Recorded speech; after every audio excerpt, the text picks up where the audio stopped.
চীন মানেই নিত্য নতুন আবিষ্কার। তাদের টেকনোলজির সাথে টেক্কা দেওয়া যেন আমেরিকার পক্ষেও কষ্টসাধ্য। বিশেষ করে কৃষিকাজে তাদের আবিষ্কারগুলো সবাইকে অবাক করে।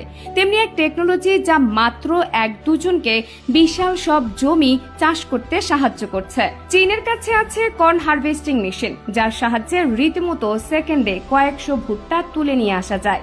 এই মেশিন এমন ভাবে তৈরি যেন একজন একা হাতেই পুরো জমির সব ভুট্টা জমা করে ফেলতে পারবে।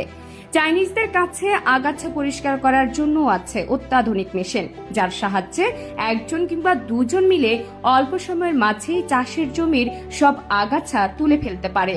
মজার বিষয় হচ্ছে এই টেকনোলজি এখন বাংলাদেশেও অনেক স্থানে ব্যবহৃত।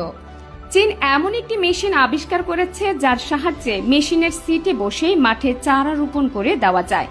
একজন কৃষক মেশিনে বসে বোতল সদৃশ খাপগুলোতে চারা বসিয়ে দেন, যা মেশিন অটোমেটিকভাবে চাষের জমির মাটিতে রোপণ করে দেয়। পুরো কাজটি একজনই অনায়াসে করে ফেলে। কয়েকশত শ্রমিকের কাজ সম্পন্ন হয়ে যায় একজনের হাতে। চীন কৃষিকাজে প্রযুক্তিকে আজকাল এমনভাবে কাজে লাগাচ্ছে যেন তাদের অর্থনৈতিক মান কখনোই নিচে না নামে, যার কারণে প্রতিনিয়তই তারা বিভিন্ন ধরনের মেশিন আবিষ্কারে ব্যস্ত থাকেন। বিশেষজ্ঞদের মতে বাংলাদেশ ভারতের মতো দেশের উচিত চীন থেকে এসব মেশিন আমদানির মাধ্যমে নিজেদের কৃষিকাজের মান বাড়ানো।